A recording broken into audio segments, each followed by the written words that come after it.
Hello everyone. In that video I will show you some really remarkable game between white player Vsevolod Rauser and black player Nikolai Ryumin, played in Soviet Union 1936. That game is for teacher very well known, maybe not to all students, and still, because that is very instructive and very remarkable game, it must be shown. Let's see what happened. e4, e5, knight f3, knight c6, bishop b5. Well, Ruy Lopez in those years before World War II, simply just so many players started to analyze Ruy Lopez and to play that regularly. a6, bishop a4, knight f6, castling, and bishop b7. So you can see that after rook e1, d6, c3, very modern closed line was played, even in 1936. b5, bishop b3, knight a5, bishop c2, c5, and of course d4. That game happened so many times in many various games, in many various levels, and black found so many interesting ways and interesting possibilities to reduce white initiative and to fight for initiative actually, and queen c7 mostly was the best option.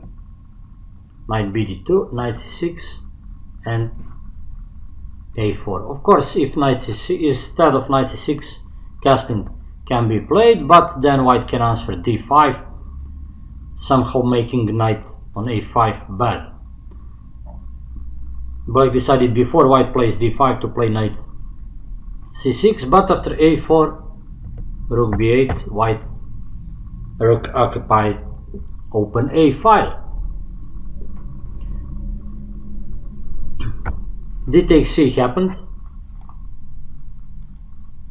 There are also many various possibilities instead of that.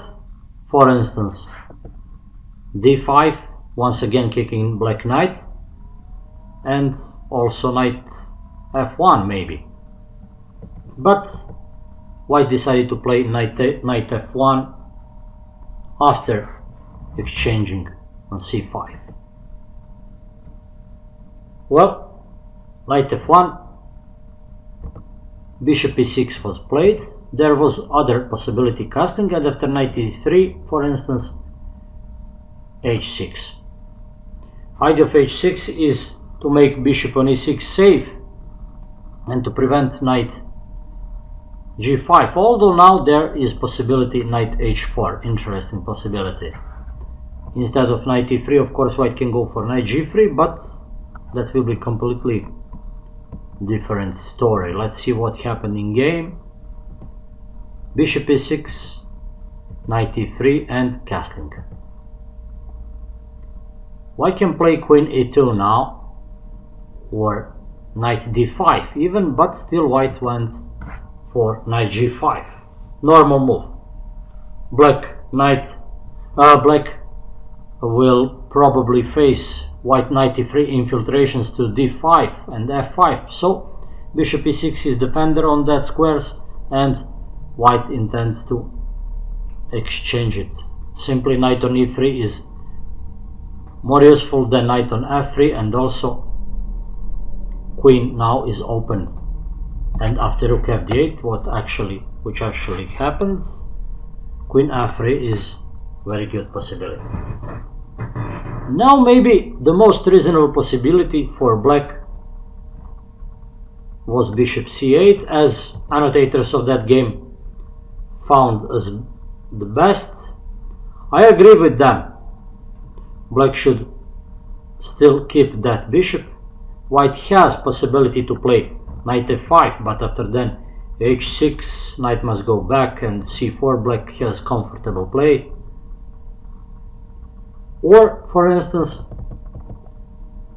after knight d5, queen d6, bravely going to d5, and after rook d1, still after h6, white knight from d5 cannot effectively do any jump opening that file.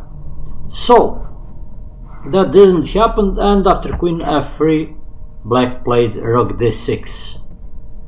What's the idea of that? Well, defending bishop but not taking that. Probably idea is just doubling, not only defending bishop, because after knight e6, now rook takes e6 will be bad, because knight d5 will give initiative to white. After knight e6, after e6 is excellent move. Black doubles pawns, but still, as you can see, those pawns cannot be easily attacked. Also pawn on e6 controls perfect possibilities for white knight, stopping knight d5, stopping knight f5, and also rook f8 is possible with some activities on f file. Instead of knight takes e6, white did perfect move, knight f5. Well, maybe it was best for black to take, not to take and to go with rook back, but black decided not to waste time for another rook move by playing bishop f5, simply taking. Now I will pause. You should pause video and to see what is better for white, to take with pawn or to take with queen. Okay, I will now continue with analyzing that game, with explaining what happens later. Queen f5. No, that didn't happen in game. That will be mistake, because simply black can go for h6, knight f3, and after c4 once again black will have comfortable play. Bishop c5 is next possibility, or knight d7, knight c5, of course. White rooks are a bit passive. Rook on a1 cannot easily infiltrate. White bishops are temporarily closed, and black has very promising position. After bishop takes f5, e takes f. Very perfect move. What for? Well, let's see. h6 and knight e4, of course. Knight takes, bishop f6, and bishop e3. Let's stop for a moment and see that very remarkable position. Just see black bad pieces, knight on c6, completely paralyzed by pawns c3 and d5. Bishop on f6 is completely paralyzed by pawn e5, and also queen defends that pawn. So 3 black pieces are defending pawn e5, and that pawn simply restricts activities of these pieces. How about white pieces? White bishop e4 is perfectly placed, the most influent piece on the board, targeting h7 square and controlling c6 and a8. That bishop cannot be exchanged, that bishop cannot be attacked. And once again, I will underline very important principle. It's always good if you have possibility to place some of your pieces in front of opponent pawn if your piece cannot be attacked there. Just see, bishop on e4 blocks pawn e5.